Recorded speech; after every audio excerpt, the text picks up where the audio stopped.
maka beberapa sumber daya manusia dapat menunjukkan sebagai manajer lini. Berikutnya modal humanistik pernah diutarakan sahabat kita itu Bu Runi, yaitu diantaranya ide-ide sentral alam model ini adalah Departemen Sumber Daya Manusia yang dibentuk untuk mengembangkan, membantu perkembangan nilai serta potensi sumber daya manusia yang ada di dalam organisasinya. Bu Runi saat itu pernah membicarakan dan berdiskusi tentang hal tersebut. Berikutnya model ilmu perilaku atau behavior ini merupakan yang dianggap bahwa ilmu perilaku seperti psikologi dan perilaku organisasi merupakan dasar aktivitas sumber manusia tersebut. Dan berikutnya bisa dilanjutkan oleh tim ahli kami, Pak Muhammad Zahid, monggo. Ya, terima kasih Pak Puji. Kami lanjutkan yang untuk bagian C, yaitu pemberdayaan sebagai perubahan budaya. Perubahan lingkungan bisnis di masa ini sedemikian cepat, sehingga masa depan usahanya pun penuh ketidakpastian. Kondisi ini memiliki dampak yang sangat besar bagi kelangsungan hidup perusahaan.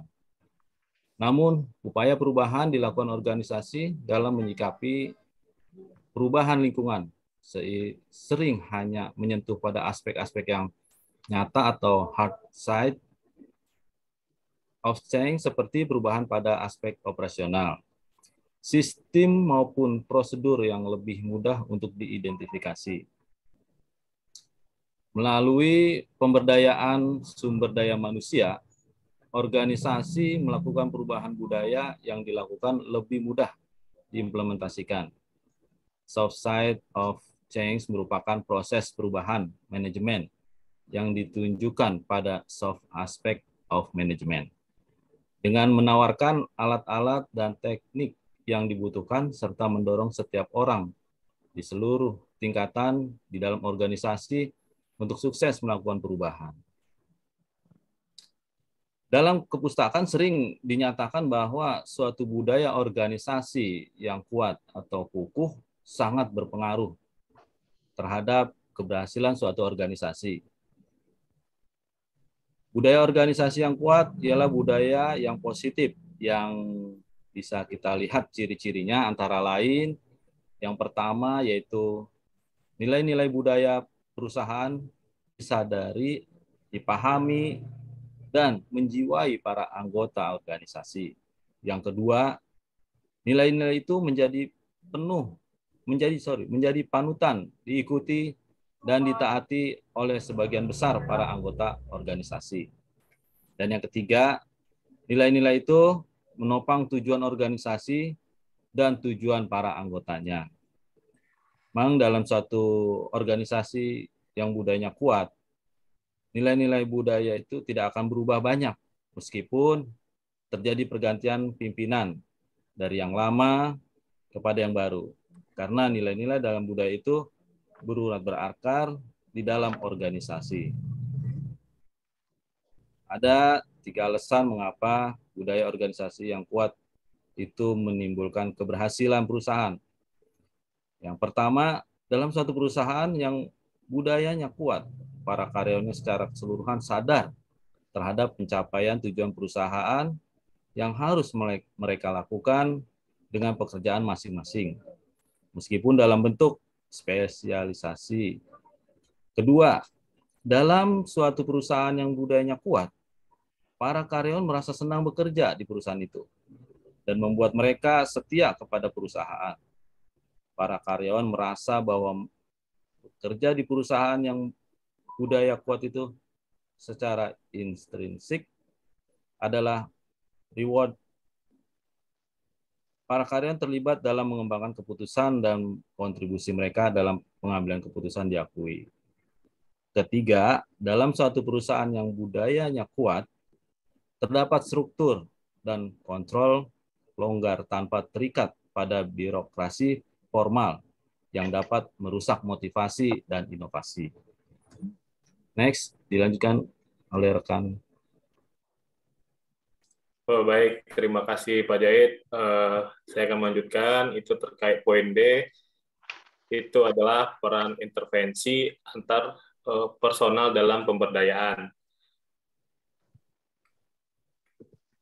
Pemberdayaan pada hakikatnya merupakan hubungan interpersonal yang sering menguntungkan berdasarkan rasa kepercayaan dan terbukaan antara manajemen dan karyawannya, itu misalkan dalam sebuah perusahaan. Dengan kata lain, pemberdayaan sangat perlu untuk membangun hubungan antar personal supaya terjalin hubungan saling mempercayai antara para pemberi kerja dengan para karyawannya. Untuk itu diperlukan desain partisipatif yang terintegrasi antara visi, struktur, dan perubahan budaya perusahaan dalam individu dan kelompok kerja sehingga terjadi efektivitas manajerial. Maksud terkait desain partisipatif ini seperti melibatkan pengguna sekitarnya untuk terlibat dalam proses. Intervensi interpersonal ini memegang peranan penting dalam pemberdayaan yang dilakukan dalam perusahaan jika didukung dengan desain organisasi yang bersifat lebih partisipatif. Dengan desain partisipatif ini memfokuskan pada pemberian tugas kepada individu dengan menggunakan sosialisasinya dan teknik informasi untuk mendesain tempat kerja yang produktif seperti yang diharapkan karyawan. Terkait intervensi interpersonal itu memang penting dalam pemberdayaan yang dilakukan dalam perusahaan jika didukung dengan desain organisasi bersifat partisipatif. Karakter desain partisipatif yang sukses dalam pendekatan birokrasi hendaknya bukan bauran desain. Contohnya pertama itu adalah pembagian otoritas dan tanggung jawab secara efektif dibutuhkan dalam perubahan budaya organisasi menuju pada pemberdayaan sumber daya manusia. Selanjutnya kelompok kerja yang memiliki multi skill. Selanjutnya, membangun mekanisme untuk menurunkan penolakan terhadap adanya perubahan. Dan yang terakhir itu adalah pengurangan waktu untuk membangkang tempat kerja. Mungkin selanjutnya bisa dilanjutkan oleh Pak Berlando. Ya. Terima kasih. Saya melanjutkan dari yang dibahas di atas bahwa budaya kualitas itu merupakan suatu sistem yang kondusif yang membahas tentang kepuasan pelanggan yang melibatkan dengan berbagai pihak, dan penerapan budaya kualitas itu sendiri tidak lepas dari metode-metode yang diperlukan dalam upaya meningkatkan manajemen mutu. Jadi di suatu perusahaan itu budaya kualitas itu dibutuhkan sekali untuk memahami pengertian tentang budaya kualitas. Hendaknya dipahami terlebih dahulu akar dari budaya kualitas tersebut, yaitu termasuk budaya organisasinya, karena budaya kualitas merupakan subset dari budaya organisasi. Dan dilanjutkan oleh sahabat saya.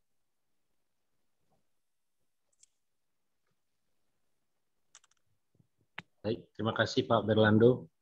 Izin menyampaikan.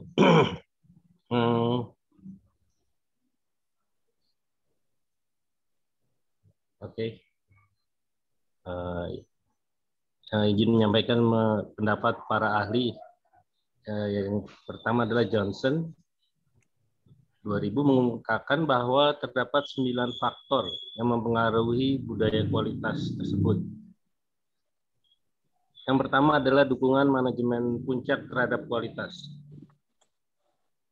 Karena mau seperti apapun, seperti top down, adanya dukungan dari atas ke bawah akan sangat mempengaruhi kesuksesan dari budaya tersebut. Yang kedua adalah rencana strategi terhadap kualitas. Oke, yang ketiga, kita fokus terhadap pelanggan. Jadi adanya kekhususan kita mengetahui apakah pelanggan itu mengenal karakteristik dari pelanggan tersebut, maka kita akan mengetahui kebutuhan dari yang mereka perlukan. Yang keempat, adanya pelatihan kualitas. Semakin sering kita berlatih, maka jelas kita akan meningkatkan kualitas dari mutu tersebut. Yang kelima,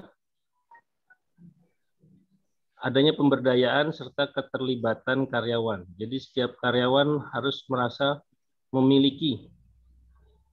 Jadi adanya rasa tanggung jawab dan keterikatan terhadap setiap karyawan. Yang keenam, adanya perbaikan kualitas tim kerja. Jadi setiap kita melakukan suatu kegiatan, perlu adanya evaluasi dan adanya tindak lanjut. Perlunya adanya memang kalau ada koreksi atau perbaikan dari kerja tersebut. Yang ketujuh, menganalisis. Menganalisis itu melakukan penelitian secara lebih dalam, apa yang perlu kita dan sudah kita kerjakan, dan kita dapat mengambil tindakan atas kegiatan tersebut. Yang kedelapan, pengukuran. Jadi kita dapat mengetahui apakah ini sudah sesuai dengan standar atau di bawah atau dapat melebihi dari yang telah kita targetkan. Kesembilan, jaminan kualitas. Oke, yang berikutnya adalah pendapat berikutnya.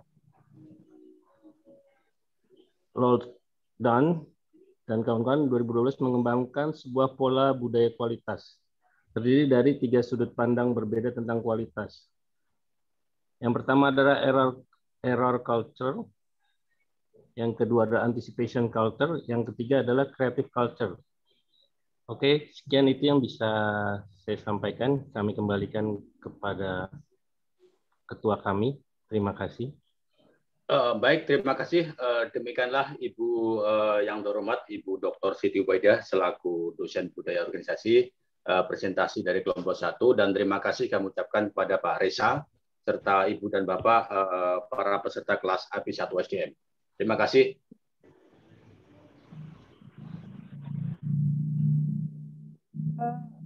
Terima kasih untuk kelompok 1. Cuma sedikit saya mau memperbaiki sistem ya Pak ya.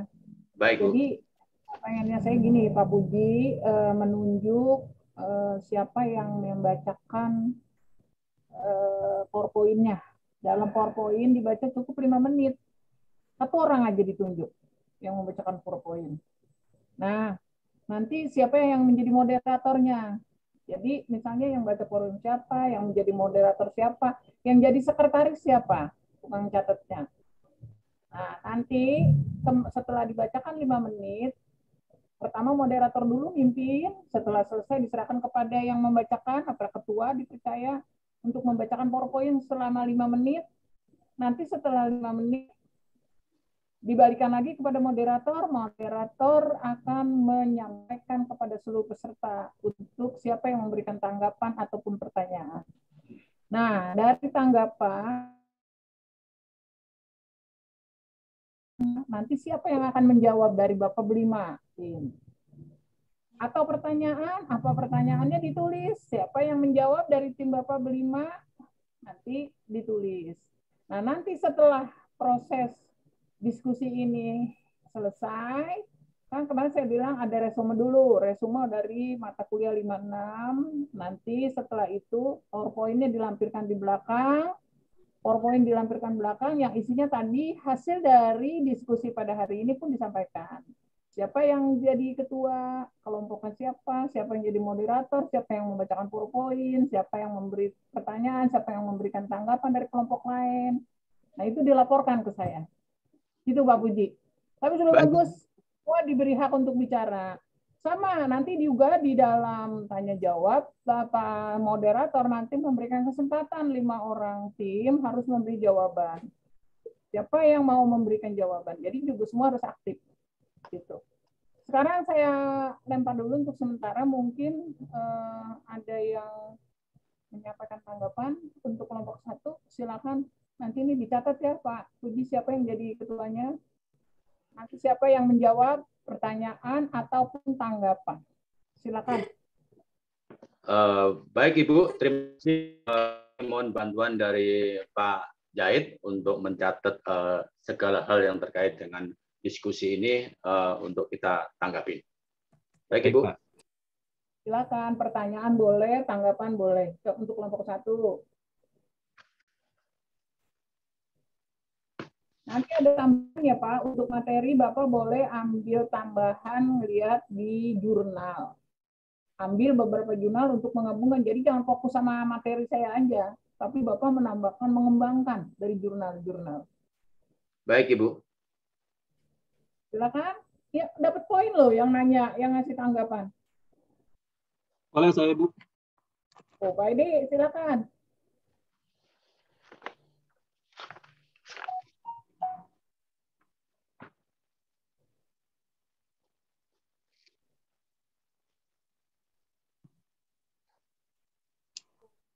Kalau bisa diprogram satu kelompok harus 1 orang supaya nanti ada plus nilainya. Aktif. Tadi mana Pak Edi? Mau nanya? Apa ngasih tanggapan? Ya Bu, mau nanya Bu. Makasih Ibu Ubay. Dari kelompok 1, kami kelompok 4 ya, ingin diskusi aja tadi terkait bagaimana terkait dengan budaya pemberdayaan, khususnya di poin A ya, bagaimana menciptakan lingkungan pemberdayaan ya. Jadi mungkin mohon penjelasan ya. Kalau pemberdayaan kan tahu kami itu bagaimana memberdayakan misalnya seorang ya yang tadinya dia mungkin kemampuannya ataupun keahliannya kurang, bagaimana menjadi meningkat ya dengan diberikan pendidikan, latihan dan sebagainya. Nah itu kalau perorangan. Nah ini poinnya adalah bagaimana menciptakan lingkungan pemberdayaan. Kan berarti di sini lingkungan berarti bukan hanya 1 orang, tapi lingkungan berarti banyak orang. Nah ini mungkin mohon penjelasan dan juga mungkin bagaimana contohnya terkait dengan memberdayakan lingkungan ini. Terima kasih. Silakan Pak Puji. Siapa yang mau jawab? Boleh temannya Pak Puji jawab. Temannya misalnya Pak Jahid tambahan boleh. Silakan. Baik, monggo. Nanti akan kami tambahkan. Ya. Ditampung dulu aja Pak Puji, nanti baru ditanya. Oke, kita beri 2 orang lah. 2, dibatasin ya Pak. Baik. 2 orang. Satu Biar ada lagi. kelompok yang maju.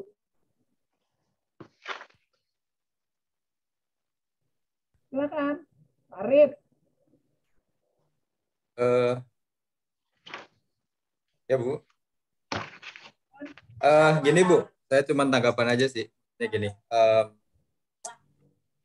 Sebenarnya konsep pemberdayaan itu kan lahir di abad pertengahan ya Bu ya. Jadi kalau di terminologi kita itu diambil dari sebenarnya dari empowerment, dari kata empowerment. Sebenarnya konsep yang lahir dari budaya Barat sebenarnya. Menurut saya memang perlu beberapa beberapa penyesuaian dengan budaya kita. Artinya ya sama, artinya pemberdayaan sama, cuman dalam penerapannya itu mungkin kita punya kekhasan tersendiri gitu, karena akar budaya pasti beda. Nah itu tadi makanya betul kata Pak Pujianto tadi, dia mengambil latar belakang gitu ya, pengantarnya itu dengan budaya dulu. Saya setuju dengan Pak Pujianto tadi pernyataannya di awal. Nah, kemudian dengan terkait dengan saya lebih itu tadi Bu, lebih ke pemahaman kontekstual untuk tentang konsep pemberdayaan ini. Menurut saya perlu elaborasi yang lebih lagi di masyarakat kita. Mungkin itu aja Bu yang pengen saya sampaikan. Mohon maaf tidak menambahkan perspektif baru. Demikian. Pertanyaan baik Pak Edi maupun Pak Arif langsung kepada Pak Puji ditunjukkannya. Hari ini kan saya nonton. Ya Bu. Oh, hari ini itu ya Pak Puji nih, saya mau nanya ini, Pak Puji saya mau ini sebagai ketua kelompoknya. Terima kasih. Itu tadi saya tujukan untuk Pak Puji juga. Izin. Ya, silakan. Baik, terima kasih kami akan menanggapi pertanyaan dari Pak Edi, bagaimana menciptakan lingkungan pemberdayaan tersebut suatu kelompok atau beberapa kelompok-kelompok di lingkungan. Tadi sudah kami sampaikan dan kami utarakan bahwa yang kami sampaikan kedua tadi, pemberdayaan lingkungan seperti bulan-bulan ini tadi, bulan Juni ini kan hari ulang tahun Jakarta. Jadi sekelompok pengusaha UMKM yang dikoordinir oleh Dinas Perindustrian dan Perdagangan UMKM DKI telah memberdayakan para pedagang kecil menengah UKM tersebut untuk berusaha untuk mengisi, untuk mendapatkan haknya di dalam PRJ tersebut, memperdagangkan atau memperjualbelikan hasil usaha, hasil UMKM-nya. Seperti dalam kelompok tersebut ada beberapa UMKM yang terdiri dari beberapa pedagang kerak telur. Di situ dikumpulkan oleh Pemda DKI, terutama dari pihak Disperindak DKI tersebut untuk menjajakan dagangan tersebut. Itu salah satu pemberdayaan lingkungan tersebut. Terus ada beberapa asosiasi UMKM tersebut dari jajanan pasar. Nah, di situ beliau juga berusaha di situ, mengelola di situ, menjajakan dagangan di situ. Jadi dari asosiasi tersebut diperdayakan oleh Pemda DKI yang dipelopori oleh Dinas UMKM. Itu dari sisi UMKM. Terus dari sisi beberapa usaha-usaha yang lain dari asosiasi pengusaha Apindo juga ikut berperan dalam menyukseskan ulang tahun Jakarta yang ada di PRJ tersebut. Begitu juga beberapa pengusaha HIPMI, Himpunan Pengusaha Muda Indonesia, juga berperan di situ, yang di bawah komando HIPMI. Sedangkan Kadin DKI pun dalam beberapa kelompok dan anggotanya juga ikut memberdayakan daya upaya pola pikirnya dicurahkan di hari ulang tahun Jakarta tersebut, terutama di Jakarta Fair. Bagaimana meningkatkan, memberdayakan anggota Kadin-Kadin tersebut untuk mensukseskan dan untuk menumbuh kembangkan perekonomian yang ada di Jakarta tersebut. Itu Pak Edi. Terus tanggapan dari Pak Ketua kita, terima kasih atas tanggapannya. Tadi di pertama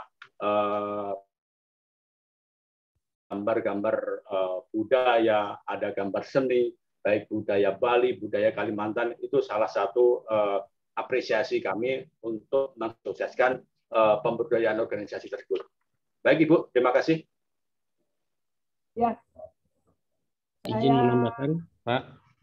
Ada dari masih kelompok 1 ya, Pak Yan. Masih kelompok 1, izin menambahkan Pak Ketua terkait pemberdayaan lingkungan kerja. Ini kita lihat ada di Twitter Pak. Jadi contohnya dia punya suatu bangunan, ada rooftopnya. Nah rooftopnya itu mereka berdayakan menjadi tempat olahraga, tempat meeting, buat jadi menyamankan untuk lingkungan bekerja. Nah dengan lingkungan yang bersahabat tadi meningkatkan produktivitas dari pekerja tersebut. Jadi pemberdayaan lingkungan itu ada contohnya seperti itu, Pak. Izin menambahkan. Baik, terima kasih Pak Yan. Itu bagian dari untuk mendapatkan sisi penghasilan juga dari sisi peserta anggota tersebut. Baik, terima kasih. Ada kelompok 1 yang mau nambah? Ya, izin Pak Ketua mau menambahkan. Ini jadi lingkungan kerja, terutama ya realisasinya di tempat kerja kami, bahwa memang ya Pak Edi benar, lingkungan kerja itu sangat bukan hanya 1 atau 2 orang ataupun 1 atau 2 unit, tapi semua unit bisa lebih meningkat kinerjanya. Seperti tadi yang Pak Yan sampaikan, memanfaatkan ruang kosong di rooftop. Nah, kalau di tempat kami ada khusus ya di lantai 5 itu di mana perusahaan berusaha menciptakan lingkungan di situ khusus sebagai tempat makan gitu. Sehingga para karyawan itu ada di meja ataupun keluar gitu ya.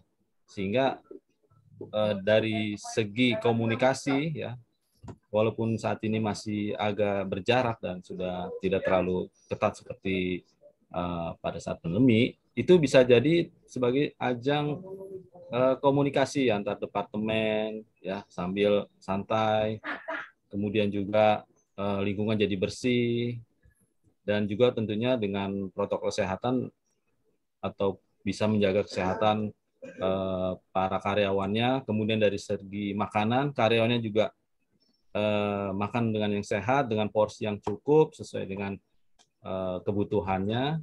Di samping itu juga disediakan tempat olahraga seperti ada fitness, juga tempat bermain musik, juga ada untuk main tenis meja, sehingga di situ juga karyawan itu tidak hanya mulu-mulu pekerjaan, tapi ada untuk rileksnya, sehingga seperti tadi yang disampaikan rekan Pak Yan, itu akan sangat meningkatkan produktivitas para karyawannya. Demikian, terima kasih.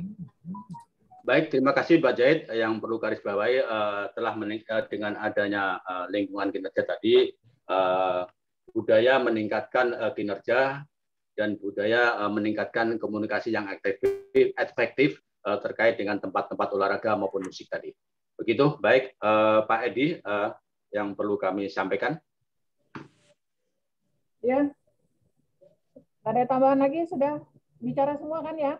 Alhamdulillah. Alhamdulillah cukup bagus, sangat kreatif dan penyampaiannya bagus. Cuma tadi agak panjang dalam menyampaikan PowerPoint. Nanti untuk kelompok berikutnya, tunjuk siapa yang membacakan PowerPoint, waktunya 5 menit, siapa yang jadi moderator, siapa yang jadi sekretaris, nanti tanggapan, menambah tanggapan dan pertanyaan dari teman-temannya. Lanjut, kelompok berapa yang siap? 2 atau siapa? Kalau tidak ada, kami kelompok 6 boleh.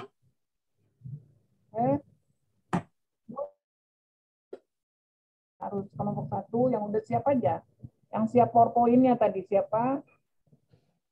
Sebab kalau nanti minggu depan kayaknya judulnya akan saya rubah ya, nggak judul ini. Hari ini aja, nanti pekan depan judulnya setiap kelompok berbeda. Ini hari ini 2 kelompok saya akan majukan dengan judul yang sama. Baik Bu, kelompok 3 Bu. Screen ya Bu ya.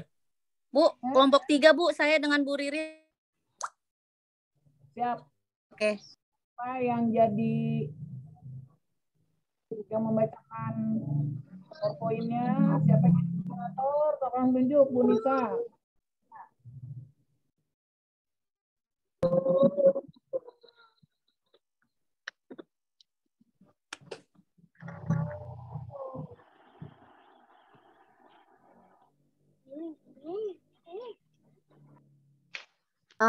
Pak Bang Rijal, tolong itu dong bantu.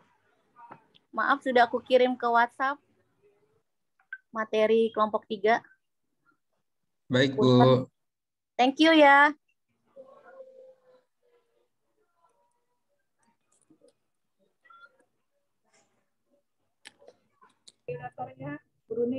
Oke, Bu. Perkenalkan kami dari kelompok 3. Assalamualaikum warahmatullahi wabarakatuh. Saya arahkan ke Bu Ririn karena moderator adalah beliau.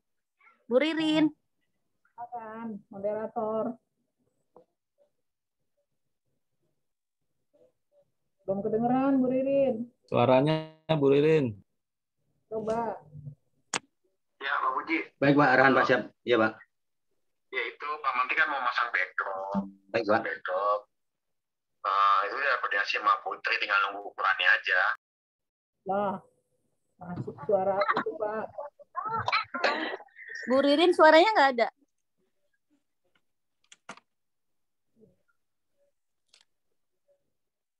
Apa Bu Ririn suaranya? Ada yang bisa dibantu Bu Ririn? Tolong.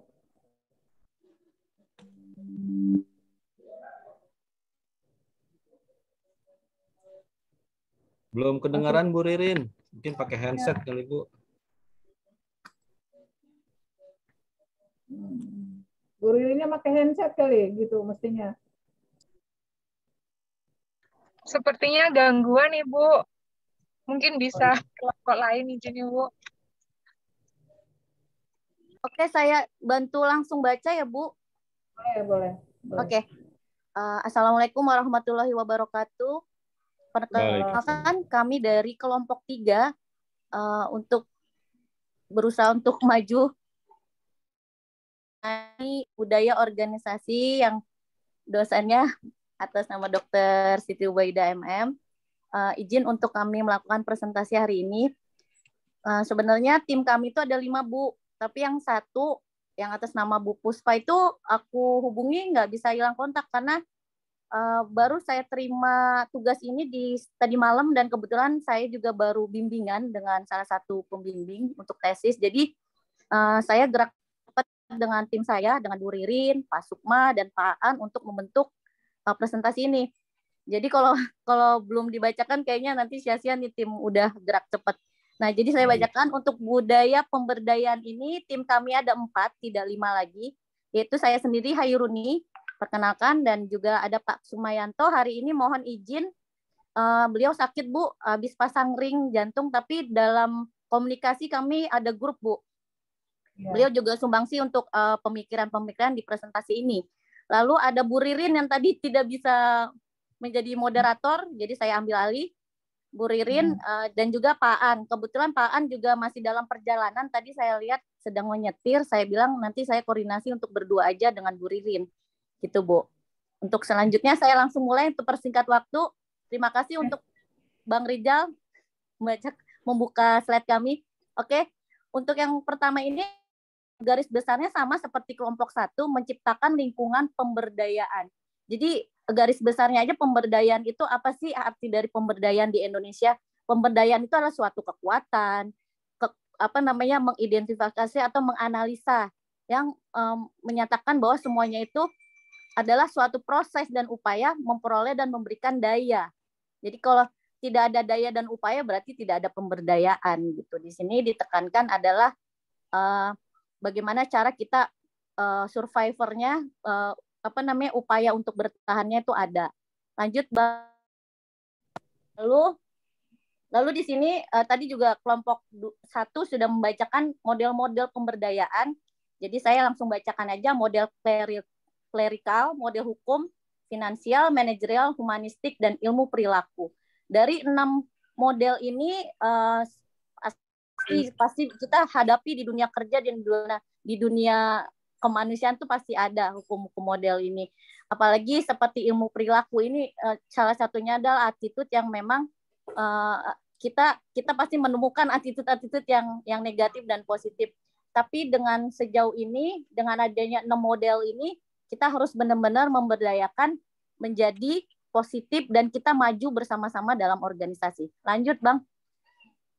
Lalu selanjutnya di sini ada saya memberikan presentasi mengenai hubungan pemberdayaan dengan motivasi. Kenapa saya tertarik dengan materi ini gitu yang dari Ibu kasih kan sekian banyak itu, aku langsung baca sekilas langsung aku bagus nih tentang hubungan pemberdayaan dengan motivasi.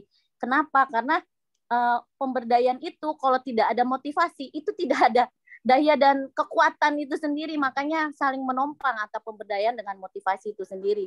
Kalau kita ada pemberdayaan tapi tidak ada dukungan dari motivasi itu nol banget. Jadi tidak akan adanya feedback yang lebih positif lagi. Di sini saya tekankan ada 2 motivasi yang berkaitan dengan pemberdayaan, yaitu ekstrinsik dan intrinsik. Di sini tuh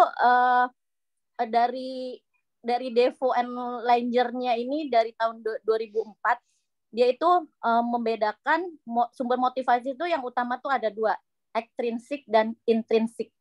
Jadi konsep ini memang benar-benar saya hadapi di dunia kerja yang kebetulan saya juga manajerial. Saya menghadapi 2 motivasi ini. Kalau tidak ada 2 motivasi ini, kayaknya untuk memotivasi karyawan untuk menjadi maju dan kreativitas itu kayaknya sulit sekali gitu Bu. Untuk selanjutnya itu mengenai pengertiannya itu sendiri. Maaf, lanjut Pak Rijal.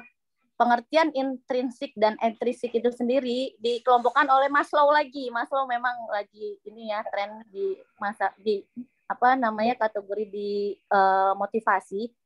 Motivasinya dia itu menurut George dan Jones juga, yaitu kalau intrinsik itu dibentuk kepentingannya sendiri atau dari dalam diri sendiri, berarti dia inner beauty. Untuk motivasi ekstrinsik itu sendiri, motivasi dibentuk dalam keperluan penghargaan secara materi dan sosial. Dia terbentuk motivasi asal ada dukungan, misalkan ada gift, pemberian, baru dia ada terjadi motivasi gitu. Perbedaan antara dua itu seperti itu. Selanjutnya saya langsung aja, Bang Rijal, maaf, di C, pemberdayaan. Pemberdayaan ini sebagai perubahan budaya. Jadi penekanan di pemberdayaan sebagai perubahan budaya itu sendiri di dunia bisnis dewasa ini dalam arti kategori modernisasi itu memang sangat cepat dan tidak ada pastian. Jadi sebelumnya kita nggak tahu yang namanya Zoom seperti ini, sekarang jadi tahu gara-gara ada pandemi juga, akhirnya kita jadi bisa tatap muka dengan elektronik seperti ini. Itu benar-benar yang ini memang memiliki dampak yang sangat besar bagi kelangsungan hidup perusahaan juga. Walaupun kita tadinya gaptek, dipaksa untuk menjadi tidak gaptek, gitu loh Bu. Lanjut, untuk selanjutnya, peran intervensi antara personal dalam pemberdayaan. Nah, di pemberdayaan intervensi ini sangat perlu untuk membangun hubungan interpersonal supaya terjalin hubungan saling mempercayai antara para pemberi kerja dan para karyawan. Give and trust. Jadi perusahaan itu akan memberikan itu payroll-nya dan karyawan akan menerima itu, dan karyawan juga akan memberikan motivasi kerja dan segala sesuatunya dampaknya untuk kemajuan perusahaan ataupun organisasi itu sendiri. Untuk selanjutnya Bu Ririn sudah bisa Bu suaranya Bu, punten. Halo, Assalamualaikum. Ya, sudah bisa Bu? Oke, selanjutnya saya serahkan ke Bu Ririn untuk membacakan budaya kualitas. Terima kasih Bu Ririn. Sama-sama Bu. Baik. Halo. Ya, Ibu udah terdengar Bu. Ya, terdengar Bu. Ibu, rekan-rekan, kami akan memaparkan tentang budaya kualitas. Budaya kualitas sendiri merupakan suatu sistem yang kondusif yang membahas tentang kepuasan pelanggan, melibatkan dengan berbagai pihak. Penerapan budaya kualitas itu sendiri tidak lepas dari metode-metode yang digunakan. Ikatan mutu manajemen di suatu perusahaan itu sendiri. Untuk memahami pengertian tentang budaya kualitas, hendaknya dipahami dulu akar dari budaya kualitas, yaitu budaya organisasi. Teori-teori tentang budaya organisasi itu banyak sekali, di antaranya, lanjut Pak.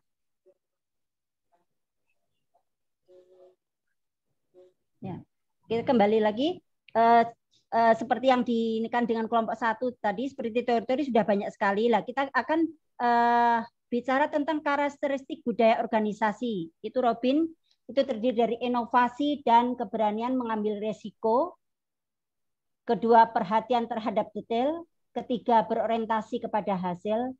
Keempat, berorientasi kepada manusianya. Kelima, berorientasi tim. Keenam adalah agresivitas, dan ketujuh stabilitas. Lanjut Pak. Bicara tentang budaya organisasi tersusun atas nilai dan kepercayaan dianut oleh anggota organisasi. 4 tipe karakteristik budaya organisasi menurut Cameron dan Quinn tahun 99, yaitu 1, clan, budaya yang berdasarkan norma-norma dan nilai-nilai yang berkaitan dengan afiliasi dan kelompok kerja. Kedua adalah Ajokeri, budaya yang berdasarkan keterbukaan atas perubahan dan pengambilan risiko. Ketiga adalah hierarkikal, budaya merefleksikan nilai-nilai dan norma-norma yang berkaitan dengan birokrasi, seperti halnya pengendalian, stabilitas, dan keamanan. Keempat adalah market, budaya yang menekankan pada produktivitas dan efisiensi. Lanjut Pak. Ya. Pengertian budaya kualitas sendiri yaitu sistem nilai organisasi yang menghasilkan suatu lingkungan yang kondusif yang pembentukan dan perbaikan kualitas secara terus-menerus. Budaya kualitas terdiri dari filosofi, keyakinan, sikap, norma, tradisi, prosedur, dan harapan untuk meningkatkan kualitas. Itu menurut Gotts dan Davis tahun 94. Dan pola-pola nilai keyakinan dan harapan yang tertanam dan berkembang di kalangan anggota organisasi mengenai pekerjaannya untuk menghasilkan produk dan jasa yang berkualitas menurut Hardjo Soedarmo. Lanjut. 5 faktor dinamis komponen budaya kualitas menurut Boone 2004 yaitu 1. Shared mental model yaitu visi atau representasi kelompok yang ditujukan oleh anggotanya dan membantu orang-orang yang menetapkan tujuan untuk memajukan kelompok. 2. Perception, yaitu pandangan yang ditujukan budaya kelompok, apa yang menjadi perhatian mereka berdasarkan apa yang telah dilihatnya. Ketiga adalah communication, yaitu kelompok yang efektif ditujukan oleh aktivitas dasar maupun perilaku komunikasi yang kompleks. Keempat adalah hierarki, kelompok yang terorganisir melalui pendistribusian tanggung jawab dan pengambilan keputusan secara non-hierarki. Kelima adalah leadership, yaitu kepemimpinan bagi kualitas, yaitu kepemimpinan yang mengkomunikasikan kualitas dengan jelas dan semua harapan yang berkaitan dengan perilaku mendukung kualitas merupakan nilai-nilai utama organisasi. Lanjut, Pak. 8 unsur budaya kualitas menurut Hardjo Soedarmo 2004 yaitu 1. Informasi mengenai kualitas harus digunakan untuk perbaikan, bukan untuk mengadili atau mengawasi anggota. Kedua, kewenangan harus berimbang dengan tanggung jawab. Ketiga, harus ada penghargaan terhadap hasil yang dicapai. Keempat adalah kerjasama, bukan persaingan yang menjadi dasar bagi pekerjaan kelompok. Kelima adalah karyawan harus memperoleh jaminan keamanan kerja. Keenam, harus terdapat iklim keadilan. Ketujuh, kompensasi harus ada. Dan kedelapan adalah setiap anggota organisasi harus mempunyai rasa ikut memiliki organisasi. Lanjut, Pak. Karakteristik budaya kualitas menurut Ciptono dan Diana 2001, yaitu 1. Perilaku sesuai dengan slogan, 2. Manusia dan pelanggan secara aktif diminta dan digunakan untuk meningkatkan kualitas secara terus-menerus. Ketiga, para karyawan dilibatkan dan diberdayakan. Keempat, pekerjaan dilakukan dalam suatu tim. Kelima, manajer level eksekutif diikutsertakan. Keenam, sumber daya yang memadai. Ketujuh, pendidikan pelatihan diadakan agar para karyawan semua level memiliki pengetahuan dan keterampilan. Kedelapan, sistem penghargaan dan promosi. Kesembilan, rekan kerja dipandang sebagai pelanggan internal. Kesepuluh adalah pemasok diperlukan sebagai mitra kerja. Lanjut, Pak. Langkah-langkah pembentukan budaya kualitas menurut Diana 2001. 1. Pertama adalah mengidentifikasi perubahan-perubahan yang dibutuhkan. Kedua, menuliskan perubahan-perubahan yang direncanakan. Ketiga, mengembangkan suatu rencana untuk melakukan perubahan. Keempat, memahami proses transisi emosional. Kelima, mengidentifikasi orang kunci dan menjadikan mereka pendukung perubahan. Keenam, menerapkan hearts and mind approach. Ketujuh adalah menerapkan strategi courtship atau kemesraan. Kedelapan adalah memberikan dukungan. Lanjut, Pak. Ya, demikian Ibu, rekan-rekan paparan kelompok 3. Mohon izin kami kembali lagi, saya sebagai moderator dari paparan kami. Mohon izin, apakah rekan-rekan ada tanggapan atau masukan, saran atau pertanyaan? Silakan. Terima kasih. Baik, mohon izin Bu Ririn. Saya Sobri dari kelompok 2. Izin bertanya, Bu, jika berkenan. Saya tulis dulu ya, Pak. Baik, Bu. Ya. Silakan, Pak. Tadi ada membahas tentang teori motivasi yang ada dikeluarkan oleh Maslow, Bu. Itu adalah motivasi intrinsik dan ekstrinsik, saya lihat. Nah, mohon izin pertanyaan saya adalah bagaimana cara kita untuk membangun motivasi intrinsik dan ekstrinsik tersebut dan faktor apa saja yang mempengaruhinya? Izin itu saja, Bu. Mohon izin diulangi, Pak. Membangun apa, Pak?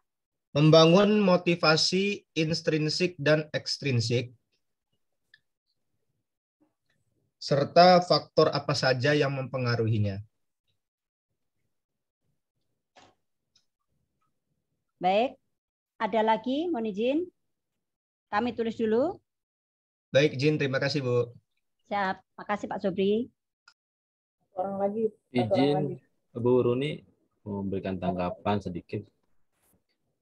Oke, Bu siap. Ririn, ya. Siap. Ya, alhamdulillah tadi sudah disampaikan dengan baik, dan untuk budaya kerja ini, yang pertama itu bisa diawali dengan kebersamaan. Karena nanti dengan kebersamaan itu, maka dia akan menimbulkan suatu keberdayaan. Sehingga dengan adanya keberdayaan ini akan menghasilkan kesejahteraan bagi karyawannya. Dan tentunya kerjasama berskala besar, ya terutama di era pandemi ini itu sangat dibutuhkan. Artinya walaupun karyawan berada di rumah ataupun tidak masuk kantor, tapi tetap kerjasama berskala besar ini tetap terjalin sehingga perusahaan tetap berjalan.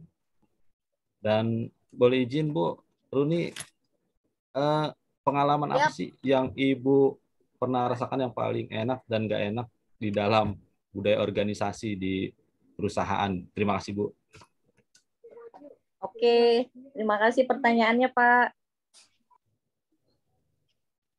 Bagaimana membangun motivasi? Oke.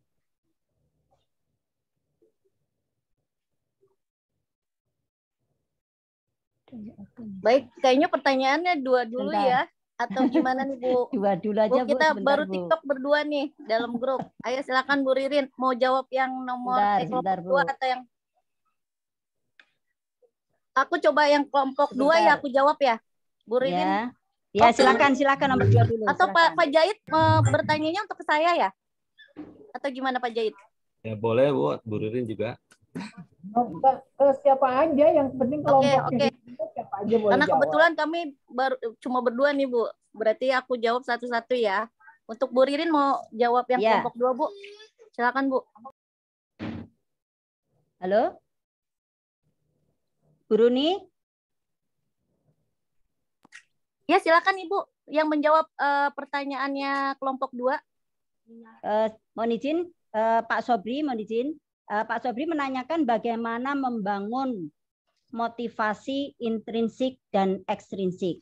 Perlu diketahui bahwa sumber motivasi itu ada 2, ekstrinsik dan intrinsik. Menurut Maslow, itu ada kebutuhan 5 tingkat kebutuhan manusia, yaitu intrinsik itu yaitu ingin berbuat lebih baik.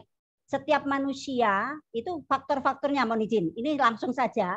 Itu langsung ke faktornya adalah ada 5 kebutuhan manusia menurut Maslow. 1 yaitu ingin berbuat lebih baik. Setiap manusia pasti mempunyai keinginan berbuat lebih baik. Kalau hari ini kurang baik, dia pasti mempunyai motivasi untuk besok akan lebih baik. Kedua adalah kebutuhan harga diri. Kebutuhan harga diri itu dibentuk oleh diri sendiri maupun diperlukan oleh diri sendiri maupun dari kebutuhan harga diri dari orang lain. Dengan kebutuhan akan harga diri itu kita akan membentuk diri sendiri berharga, baik itu secara pendidikan, mungkin kalau bekerja itu jabatan, mungkin kompensasi, itu adalah harga diri mungkin di lingkungan pekerjaan atau organisasi. Dan itu adalah intrinsik, itu adalah faktor dari intrinsiknya. Kalau ekstrinsiknya, ya 5 kebutuhan manusia itu ekstrinsiknya adalah kebutuhan sosial, kebutuhan rasa aman dan kebutuhan fisiologi. Kebutuhan sosial itu adalah bahwa kita harus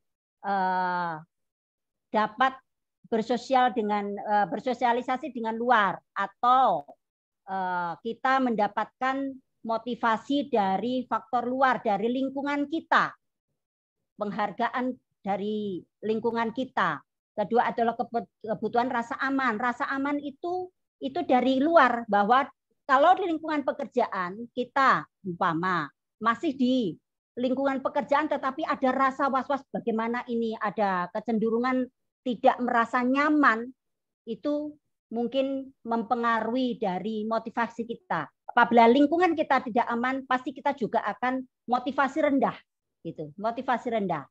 Ketiga adalah kebutuhan psikologis. Psikologis yaitu kemampuan kita untuk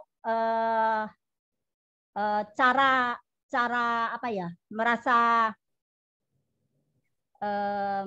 bahwa di lingkungan kita itu psikologis kita itu akan terjaga, seperti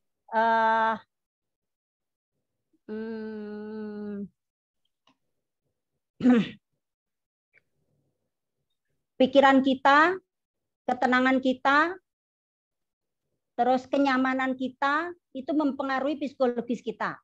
Termasuk dari kesejahteraan mempengaruhi juga psikologis kita.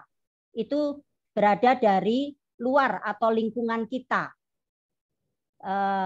Mungkin seperti itu bisa kami jawab, Pak Sobri. Mungkin yang guru ini mungkin bisa menambahkan. Cukup, Bu, sudah mewakili, Bu. Nanti selanjutnya saya akan mencoba menjawab dari pertanyaannya Pak Jait ya. Terima kasih atas pertanyaannya untuk kelompok Pak Jait.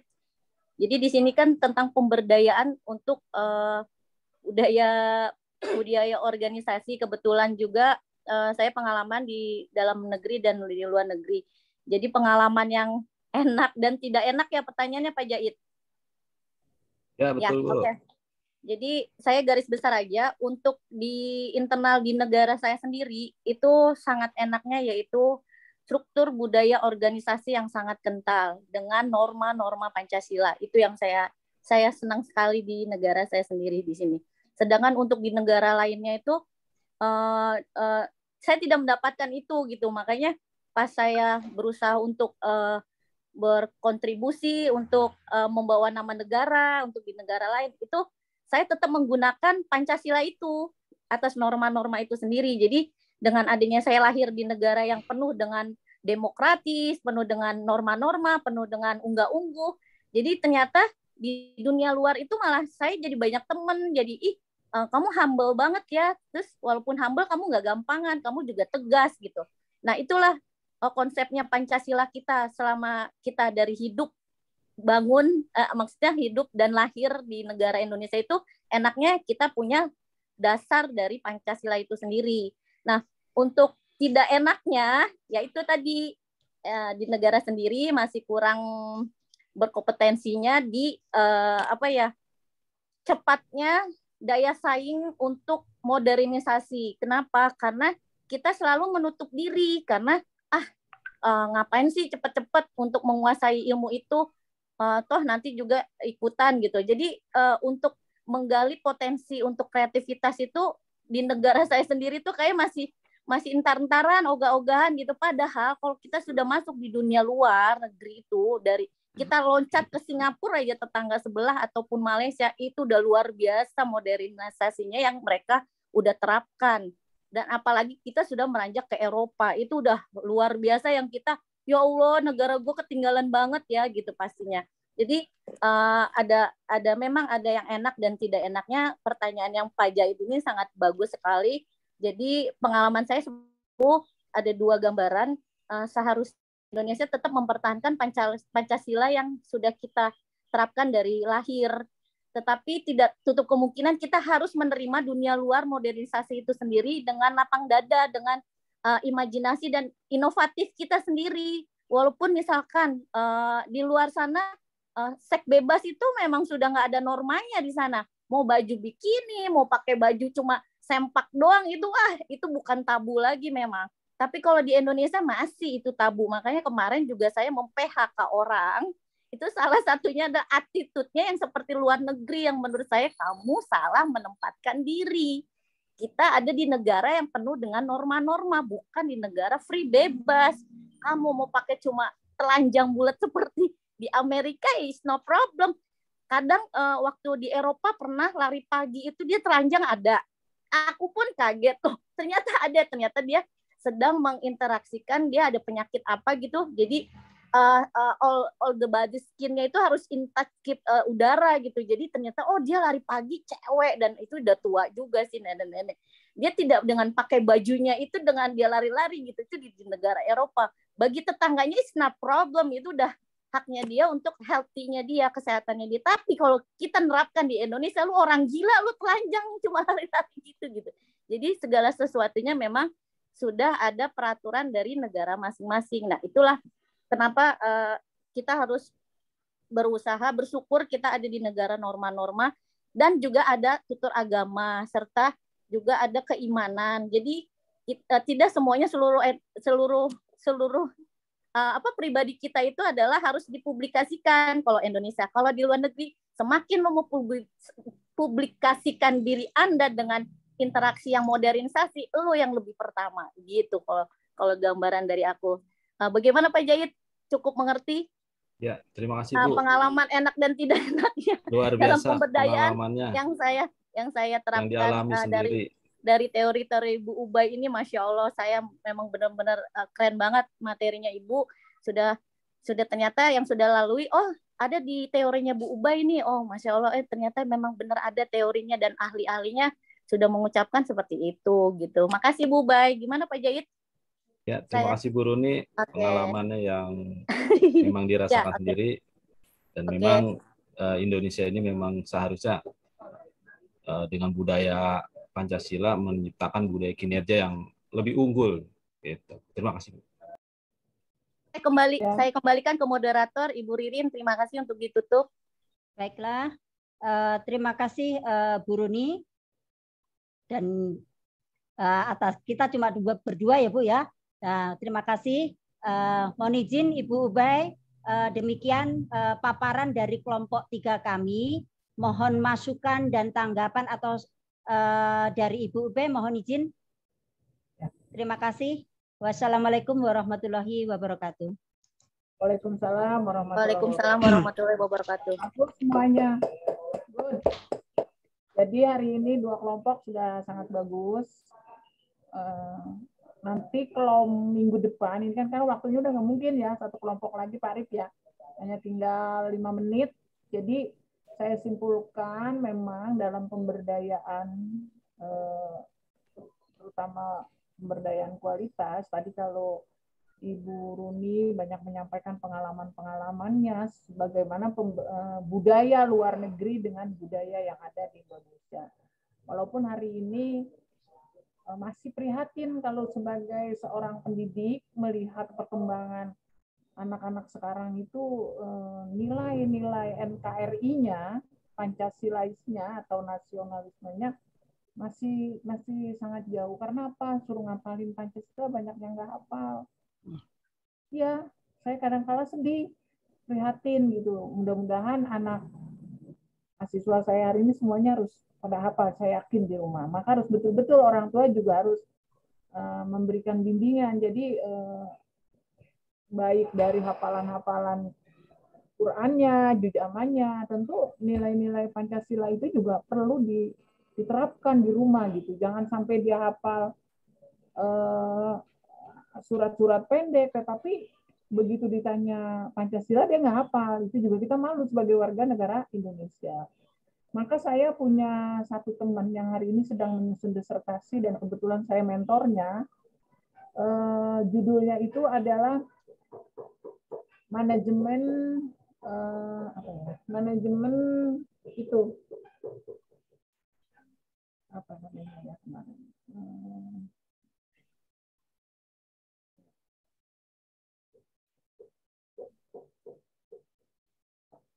Terkait dengan meningkatkan jiwa patriotisme, bela negara. Manajemen bela negara, patriotisme dan nasionalisme. Ya, untuk menyiapkan siswa berjiwa patriotisme. Ternyata saya menyampaikan dan mengarahkan bahwa nanti pada saat beliau menemukan, kan kalau di S3 harus ada teori baru ya, atau mengembangkan teori yang udah ada dan bisa diterima, ada pembaharuannya gitu. Ada pembaharuan dari teori lama dengan teori yang baru. Maka pembaharuannya saya menyampaikan kepada salah satu mahasiswa yang saya bimbing bahwa kalau di UKS terkenal dengan dokter cilik, iya nggak? Ya. Di UKS betul, usaha kesehatan sekolah itu terkenal program khususnya adalah ya dokter cilik. Ya. Tapi di pemerintahan sekarang di kepolisian juga ada polisi cilik sudah mulai diperankan. Cuma saya lihat hanya sebatas di TK dan SD.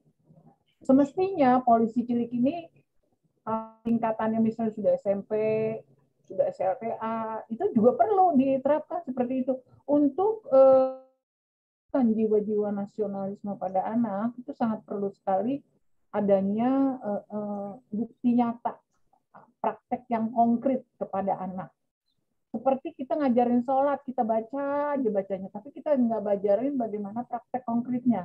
Begini loh nak, kalau Allahu Akbar tangannya harus begini, begitu kan? Nanti setelah itu bacanya begini. Sama, polisi cilik pada saat dia praktek menerapkan kedisiplinan, harus datang jam sekian. Nah, ini salah satu, tapi belum berjalan secara maksimal. Walaupun sudah. Maka karena ini yang meneliti tadi teman saya, mahasiswa dia dari TNI, kebetulan dia orang TNI, maka dari manajemen bela negara ini, saya menyatakan cari temuan baru bagaimana TNI cilik. Coba kerjasama dengan Kementerian Pertahanan, Kementerian Pendidikan, dibentuk TNI cilik. Jadi kalau hari ini kan TNI, maaf saya menyampaikan, nggak ada perang, cuma latihan doang. Latihan mulu ya Pak Puji, bener nggak? Nggak ada perang kan kita, kecuali kesono masih berjaga. Ya, tapi kan TNI yang di dalam ini nggak perang, nggak harus ngangkat senjata gitu. Coba dibikin program, saya menyampaikan Kementerian Pertahanan membuat program tentara-tentara turun ke sekolah, memberikan contoh motivasi kepada siswa. Dibikinlah program tentang TNI cilik. Ini untuk apa? Supaya tanam jiwa nasionalis dan seperti yang disampaikan tadi Ibu Nisa, bagaimana bisa menerapkan norma-norma selain daripada kita sebagai orang Indonesia yang undang-undang dasarnya bahwa kita wajib mentaati Pancasila dengan nilai-nilai agama yang kita miliki, beda dengan negara-negara luar. Ya tadi, tidak usah jauh-jauh. Sebetulnya kalau saya lihat negara yang mencintai, sangat mencintai keleluhuran budayanya dan kearifan negaranya itu Malaysia. Coba dilihat. Warga negara Malaysia itu hafal di mana-mana lagu kebangsaannya. Terus yang kedua, dimanapun dia berada, dia merayakan hari kebangsaannya dengan benar-benar dan mewajibkan seluruh masyarakatnya menggunakan produk-produk buatan di Malaysia. Ini salah satu contoh, padahal kalau kita lihat Malaysia negaranya kecil, belakangan merdekanya. Karena apa? Memang kedisiplinan. Dia setelah lulus SD wajib sekolah militer dulu, baru masuk SMA. 1 tahun dia wajib sekolah militer, baru dia melanjutkan sekolah SLTP. Kalau kita kan tidak, coba ini juga harus kita pikirkan, nanti mungkin Bapak akan menjadi seorang pejabat, bagaimana untuk bisa anak-anak kita ini kan sekolah militer setahun itu bagus sekali, supaya dia memahami tentang norma-norma Pancasila tadi, supaya NKRI kita ini nggak lemah gitu. Ini saya ngiri juga, wilayah-wilayah sebelahnya bisa saja akan pindah mendirikan negara tersendiri. Kita udah hilang adanya satu wilayah yang keluar mendirikan negara sendiri gitu kan, karena terlalu luas, akhirnya terkontrolnya tidak terkontrol ke pemerintahan. Mudah-mudahan dengan adanya pemerintahan baru di tempat yang baru, mungkin nanti rencana akan pindah ke Kalimantan ya. Bapak-bapak para pejabat di kementerian tentu akan ikut ke Kalimantan sana. Pak Puji ya pasti tidak, katanya 2024 sudah mulai dirancang untuk pindah ke sana. Nah, mungkin itu ada di garis tengah yang bisa tidak terlalu jauh ke barat, tidak terlalu jauh ke timur. Mungkin ini salah satu wilayah yang bisa mendekatkan dua kiblat antara barat dan timur gitu. Kalau posisi ada di Jakarta kan memang udah dari dulu sebetulnya Jakarta juga tidak dihilangkan, harus tetap ada, walaupun secara administrasi adanya di Kalimantan begitu. Tapi dalam artian begitu Bapak mahasiswa yang tercinta pada hari ini sudah bagus, sudah pintar, bahkan yang sudah menyampaikan 2 grup ini luar biasa. Saya berikan satu motivasi, mudah-mudahan ini nanti menjadi pemicu teman-teman yang lain. Jadi nanti begitu ya, dibentuk siapa yang menyampaikan, siapa yang jadi moderator, siapa yang jadi sekretaris, nanti tanggapan teman sekelompok itu wajib memberikan jawaban. Terus kelompok lain wajib memberikan pertanyaan. Karena nanti ditulis, nanti dibikin dibikin clipping ya, di rapi, nanti diserahkan ke Pak Arif. Bagi yang 2 kelompok yang sudah, berarti pekan depan sudah menyerahkan ke Pak Arif. Ya, dibikin jilidanya sebagus mungkin supaya nilainya akan lebih bagus. Ketikannya, kalau perlu PowerPoint-nya nanti yang bagus, di PowerPoint-nya dilampirkan di belakang dengan pertanyaan-pertanyaan dari temannya. Nama temannya ditulis. Jadi misalnya Pak Sobri kelompok 2, pertanyaannya apa harus ditulis. Jangan kelompok 2 saja. Kelompok 2 tapi namanya siapa. Gitu. Rasa cukup hari ini kuliah ya Pak. Saya mau beri judul untuk yang belum maju untuk pekan depan. Ya.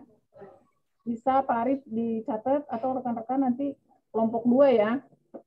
Kelompok 2 belum ya? Bu, kalau kelompok 6 sih sudah siap materinya, cuman nggak dapat waktu gimana? Kelompok 6? Ya. Kalau saya sih pengennya akan lebih berkembang lagi. Kalau ini kan tadi saya lihat materinya sudah kebahas semua. Jadi biar nggak jenuh kelompok lain itu saja begitu maksud saya. Bagaimana? Minggu depan aja Pak Arif. Ya minggu depannya. Biar bareng sama kami. Maksudnya minggu depan aja Pak Arif. Judulnya inovasi. Ya maksudnya bukan sekarang tapi waktunya kan. Coba dicatat kelompok judulnya ya. Buku kagian terus. Inovasi dan kreativitas dalam budaya. Itu kelompok Kelompok 2 ya. Kelompok 2. Dan kreativitas dalam budaya organisasi. Kelompok 2. Kelompok 3 sudah maju, sekarang kelompok 4. Efektivitas organisasi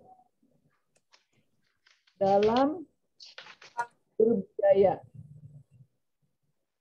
Dalam apa, Bu? Dalam berbudaya. Dalam berbudaya. Siap, Bu.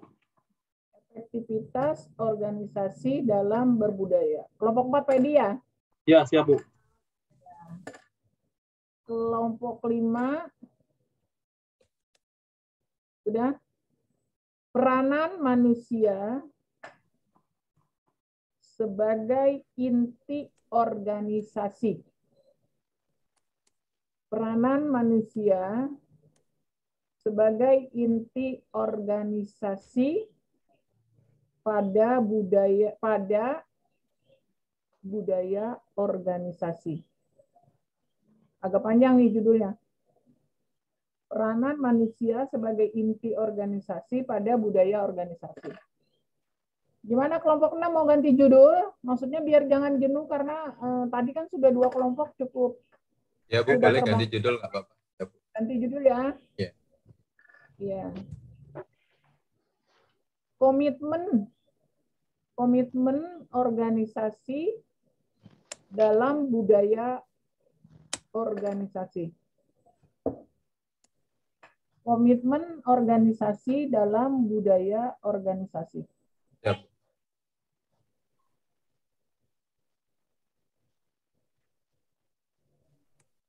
Udah? Ada yang bertanya untuk judul-judul? Jelas ya? Cukup jelas, Bu. Ya sudah. Kita foto bareng mungkin, Bu, ya? Hah? Kita foto kelas dulu.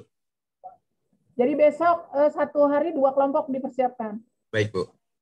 Jadi tinggal 2 kali pertemuan untuk kelompok itu. Karena kan ini untuk persiapan UAS juga, ini soalnya nanti nggak jauh dari materi untuk UAS nanti. Baik. Oke. Teman-teman mohon nyalakan kameranya ya. Kita akan foto bersama dulu. Ya, siap-siap. 1, 2, 3. Terus sebentar.